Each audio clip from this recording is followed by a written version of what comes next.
Hi creative friends, this is Rhea and thank you so much for being here. So I'm gonna do a flip through of my Healing Ancestral Trauma art journal, and as you can see it is really thick and juicy. Like these pages are so lusciously filled up, and I don't know if the spine is going to be able to hold. I certainly hope so. But anyways, I'm gonna do a flip through and I'm just gonna talk about a few different things that have arisen since the last time I updated you guys on this art journal. So basically I am putting this on the cover just to test it out. This is the name that I think I'm gonna go with, and this is one of my painted ladies that I cut out of an old art journal, and I don't know if I'm gonna go with this one or not. I'm just kind of testing it out, but I really like her, but I also like another one, so we'll see.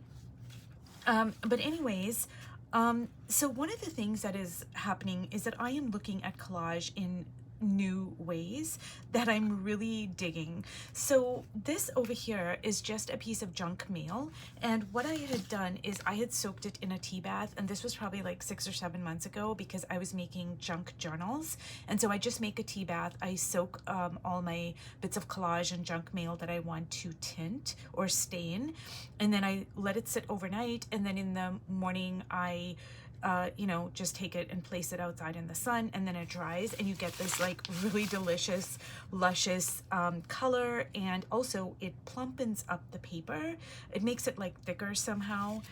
I think because it absorbs all of the liquid. So all I did is I cut a piece of that out, and then this sun is just from one of my older art journals. Actually, it's a cheap line composition notebook, and I made this video I just posted this video. So it's a really old art journal of mine, but what I did is I went through and I said, oh, I really love this color, and so I just cut out a sun. And so I'm layering collage in new ways, and I'm really like interested to see where it goes. Now this over here, I absolutely love, you guys. I'm just gonna bring it up closer so you can see all the crinkly, beautiful texture.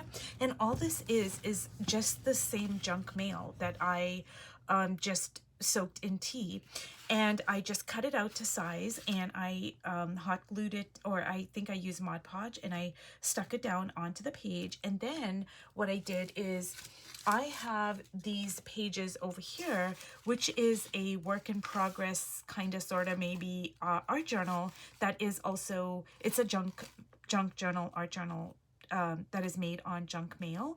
But what I did is I just went and I cut out this piece of fabric trim, and I am looking at all these different parts of the page that I really do love, and I think I'm going to cut out different parts of it, and I'm going to use it either in this journal or in another journal. So this over here is another little piece that I cut out from one of my old journals, and see, like, I don't think that it would look good over there because of the white. So I think what I'm going to do is I am going to go in with a really dark blue, and I'm going to cover all of this up, like including this, and see how it pops when you put it on there. But it kind of gets a little bit lost when it's over there because of the white surrounding area. So I just kind of clip that over there. And one of the things that I wanted to talk about is when I am doing this art journal and, healing my ancestral trauma, I am tracing my lineage through my matrilineal line. I didn't even think about it. It was just a visceral, kind of like just a natural inclination of something that I did. And I don't know if that's just what anybody would do, but it didn't even occur to me to think about tracing it through my patrilineal lineage. So yeah, I just wanted to bring that up. So anyways, a really interesting thing happened since I last worked in this. So basically what I've been doing is I wrote down all the incidentals I could think about from my childhood. So even something as small as, words in Tamil that were used that I remember, or foods that we ate, religious observances, just any little thing, like no matter how minuscule habits, say something that my grandmother did as a child that I remember, something that my great grandmother did, you know, all these little things, I wrote them down, like no matter how small they were. And then what I did is I punched in all of these things into an AI generated, I guess like a, I don't know what you want to call it, but like a program. And I got down to a little village in southern India that my maternal ancestry line is most likely from. And that to me is such a huge gift. And I think for so many of us, like we only know our history going back, you know, a few generations. And if you are interested in doing that, like, you know, now because we have technology, you become like a detective in your own life, in your own childhood, and you can get information about your ancestry, because we do have that technology available to us. So I am like so excited. It just feels like such a huge gift.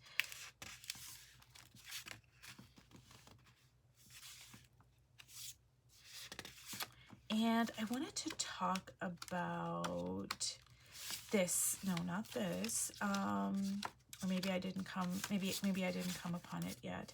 But I talked about this in my last video that I made about this journal. Oh yeah, this over here. So this, I did this spread, and then I was journaling, and then I realized that this woman's body is in the shape of a coffin, and I talked about it in my last video, but at that time I was still processing it. It was really like I just kind of, you know, I was just trying to grapple with it, but now I've kind of like delved more into the deeper layers of it. And one of the things that I realize is because I am dealing in my particular lineage, I'm dealing with things like not only arranged marriages, but child marriages. So basically, I'm dealing with, say, my great grandmother, who I knew. She passed on when I was 7 years old. She got married at the age of 11, and her husband was like 34, 35 ish. So, you know, and I know nothing about her mother, and so on and so forth. But that tells me that I come from a lineage of child marriage with adults marrying children, and very young children at that. So what I realized is that the women in my lineage were so restricted to the point where I cannot even comprehend that. And one of the gifts that I am in the process of receiving, but I hope I'm going to, you know, I'm leaning more towards going in this way, is to be in a place of compassion more than judgment. Because the women in my lineage, they were placed in situations that they had absolutely no control over, and they did, you know, they did what they could with what they had. Now, just so you know, that compassion is, it has not extended to the adult males. It just has not. Not so far, and I don't foresee that. But just for the woman in my matrilineal line, just to have compassion for them, because, you know, I cannot conceive of their lives, how they live their lives, it being so restrictive, where all of their decisions were, you know, made by other people. And like this over here, I really do love this spread. And this over here is representative of an ancestor that I don't know. And because there's no face on there, and I think I'm going to leave it like that, it's because it's an ancestor that I have no knowledge of. So I'm going to leave them faceless. And I put the Tamil script. So that's symbolic of, say, a great, great, you know, grandmother that I don't know of. And it's the same with that over there. And like I said, these pages are not done. So over here, I thought, hey, you know, maybe I am going to put stars in the background. That's something I might consider doing. Or I also thought about getting a white gel pen and just doing a lot of writing in the background, and that would really pop it. But I don't know. You know, so I'm just thinking of little things like that. And while I'm also healing, you know, my ancestral trauma, I'm also thinking about the aesthetics of the pages as well. And I really do love this figure over here. And this is some of my handmade paper that I purchased a couple of weeks ago.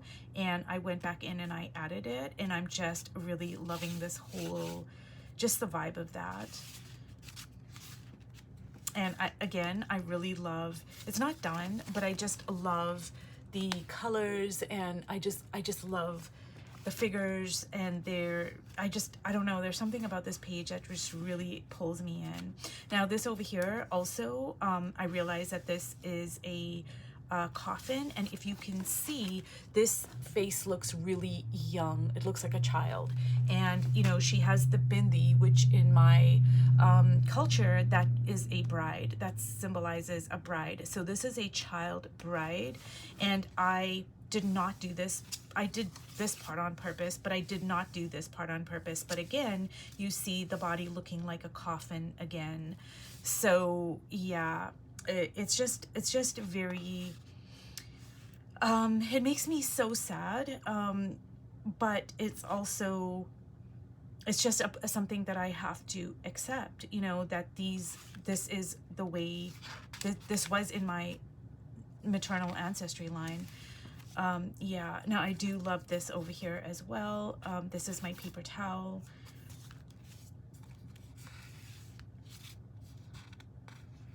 And this over here, I cut it out from another journal and I hot glued it. And it does, because, like, I don't know if the camera can pick up on that, but it has like a very 3D-ish kind of, like it's sitting a little bit on top of the page.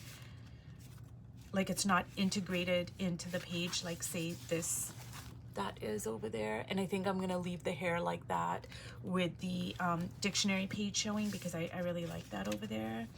And again, this is my paper towel. I just absolutely love this. And I was thinking of like writing some poetry on here, but I don't know.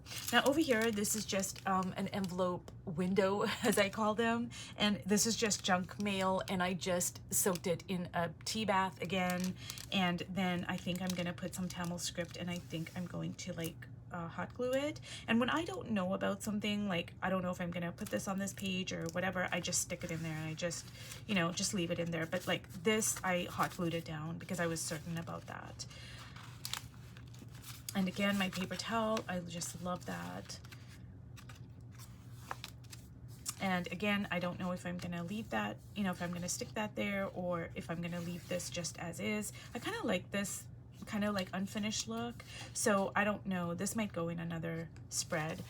But anyways, you guys, if you are thinking about working in this way, if you're thinking about doing shadow work or healing your ancestral trauma, making an art journal, or even looking at collage in new ways, I think that this is a really great way to work. It's putting together different pieces of like, to me, collage is like part of your visual language. Like even something like this, you know, I didn't make this, but I am drawn to it.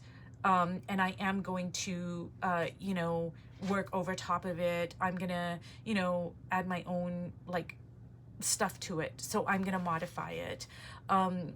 So to me, they're just bits of information that are part of my visual language. And I'm just finding new ways to combine all these different pieces. Like, oh, one's from an art journal from 10 years ago, and then I'm combining it with junk mail, and then I'm combining it with this and that and whatever.